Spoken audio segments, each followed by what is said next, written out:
Hello students, yesterday we have done our chapter resources, its meaning and different types of resources. Okay, next topic in this chapter is conserving resources, that how we can conserve resources. Conservation का meaning क्या है बेटा? Conservation का मतलब होता है resources को कल के लिए बचाना, to save them for future. ठीक है, that is conserving. And resources, as we already, anything that is fulfilling our needs is called resources. ठीक है, तो कंजर्विंग रिसोर्सेज क्या होता है कि जब हम हमारे रिसोर्सेज को इफ़ेक्टिवली एंड एफिशिएंटली यूटिलाइज करते हैं, to safeguard them for future is called conserving resources. अब बहुत सारे मेथड से हम हमारे रिसोर्सेज को कई तरीके से क्या कर सकते हैं, कंजर्व करके रख सकते हैं. देखो, फर्स्ट इज़ रीयूज़, कि कुछ ऐसी चीज़ें होती हैं जिनको हमें क्या करना चाहिए, रीयूज़ करना चाहिए. बार बार हम यूज़ कर सकते हैं. यूज़ एंड थ्रो नहीं करना चाहिए हमें, उनको हम यूज़ कर सकते हैं. सेकेंड इज़ रिड्यूस, चीज़ों का इस्तेमाल जो है वो कम से कम करें. दैट डजंट मीन कि हमें जितनी ज़रूरत है उतना नहीं. It means that wastage must be at minimum. ठीक है. Third is recycle. आपने सुना होगा प्लास्टिक और ऐसी बहुत सारे इंदौर में एक पावर प्लांट भी लगाया गया है जहाँ पर रिसाइकिल किया जाता है. जितना भी वेस्ट मटेरियल होता है उसको रिसाइकिल करके कुछ चीज़ों में, कुछ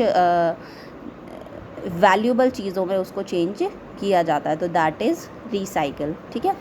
फोर्थ इज़ सस्टेनेबल डेवलपमेंट. बेटा ये आप लोगों के लिए, ये हम कई बार सुन चुके हैं, रीयूज़, रिड्यूस, रिसाइकिल. लेकिन नया आपके लिए क्या है, सस्टेनेबल डेवलपमेंट. आज के टाइम में गवर्नमेंट ने ना बड़ा फोकस किया हुआ है सस्टेनेबल डेवलपमेंट पर. तो सस्टेनेबल डेवलपमेंट क्या है, what is sustainable development? Sustainable development का मतलब है बेटा keeping the resources for the future, या using the resources in such a manner that present needs and wants also fulfilled and resources are kept for future too.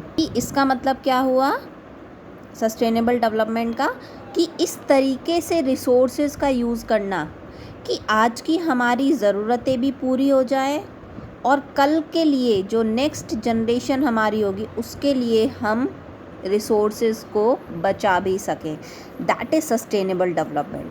हमारी government कई बार बात करती है कि इकोनॉमी में हमें रिसोर्सेज का सस्टेनेबल डेवलपमेंट करना चाहिए. दैट मीन्स इस तरीके से रिसोर्सेज को यूज़ करो जिससे कि आज की जो हमारी ज़रूरतें हैं वो पूरी हो जाए, साथ ही साथ हम उन्हें फ्यूचर के लिए भी बचा सकें. ठीक है.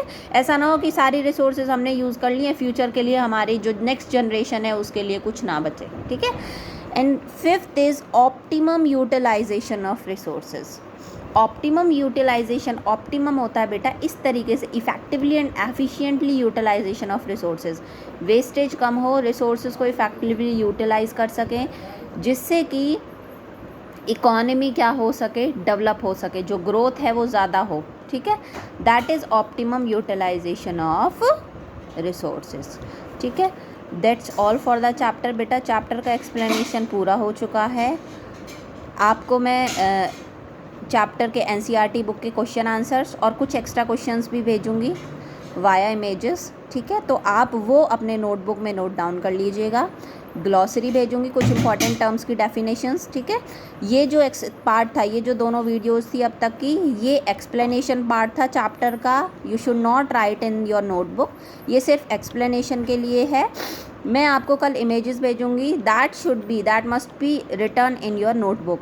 उसमें क्या होगा, ग्लॉसरी होगा, आपकी बुक के एक्सरसाइज के, NCERT बुक के एक्सरसाइज के क्वेश्चन आंसर्स होंगे और कुछ एक्स्ट्रा क्वेश्चन आंसर्स होंगे. ठीक है. That must B note down in your notebook. Okay, thank you.